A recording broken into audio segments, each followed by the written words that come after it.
চাকরিহারারা আজ বেলা 12টায় শিয়ালদা থেকে রানী রাসমণি অ্যাভিনিউ পর্যন্ত মিছিল রয়েছে চাকরিহারাদের। পাশাপাশি আগামীকালের কর্মসূচিও তারা ঘোষণা করেছেন।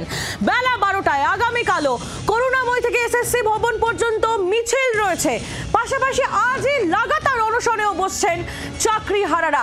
সব মিলিয়ে কি পরিস্থিতি, কি জানা যাচ্ছে আমরা জানবো। অর্কদীপ্ত মুখোপাধ্যায় আমাদের প্রতিনিধি রয়েছেন সরাসরি আমাদের সঙ্গে। অর্কদীপ্ত, আজ বেলা 12টা থেকে শিয়ালদা থেকে রানী রাসমণি পর্যন্ত চাকরিহারাদের মিছিল রয়েছে। পাশাপাশি আগামী দিনের কর্মসূচিও ঘোষণা করেছেন তারা। আর কি জানা যাচ্ছে এই বিষয়ে, প্রস্তুতি কতদূর, কি বলছেন তারা?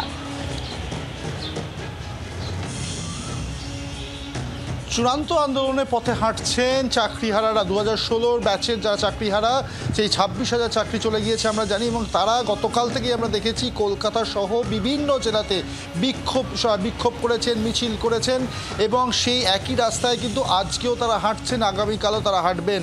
আজকের কর্মসূচি যেমন তারা ঘোষণা করে দিয়েছেন, আজ শিয়ালদা থেকে রানী রাসমণি পর্যন্ত তারা মিছিল করবেন, এবং বিভিন্ন জেলা থেকে যারা চাকরিহারা রয়েছেন এই চাকরিহারারা তারা আসছেন শিয়ালদা স্টেশনে। ইতিমধ্যেই কেউ কেউ আসতে শুরু করেছেন, এবং বেলা 12টার সময় তাদের এই মিছিল শুরু করার কথা, এবং সেই মিছিল নিয়ে তারা যাবেন রানী রাসমণি রোড। এবং আগামীকালেও তারা কিন্তু এই আন্দোলনের আরও একটা নতুন পরিকল্পনা বা একটা নতুন মিছিলের কথা ঘোষণা করেছেন। করুণাময়ী থেকে এসএসসি ভবন তারা কালকে হাঁটবেন। আজকে সকাল 11টা থেকেও কিন্তু এসএসসি ভবনের সামনে, অর্থাৎ এখন 11টা বাজে, সেখানেও বেশ কিছু চাকরিহারা তাদের অনশনে বসার কথা রয়েছে।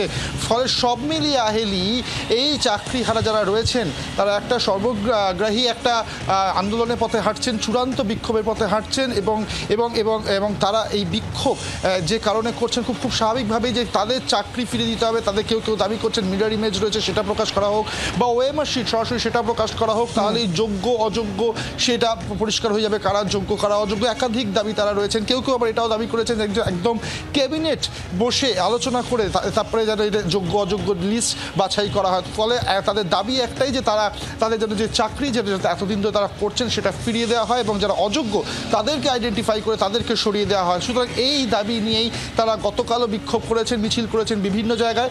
আজকেও তারা বিক্ষোভ মিছিলে যুক্ত হচ্ছেন, আগামীকালও হবেন। এবং গতকাল পার্টিকুলারলি কসবাতে যে ঘটনা ঘটেছে সে ডিআই অফিসের সামনে, সেই ঘটনার প্রতিবাদও এই দাবিগুলোর সাথে যুক্ত হয়েছে। একদিকে যেমন চাকরি ফিরিয়ে দেওয়ার দাবি, এবং গতকাল যে ঘটনা কসবায় ঘটেছে তার প্রতিবাদও এই মিছিল। আহেলি, বাংলার আওয়াজ, বাঙালির আবেগ, জি 24 ঘন্টা।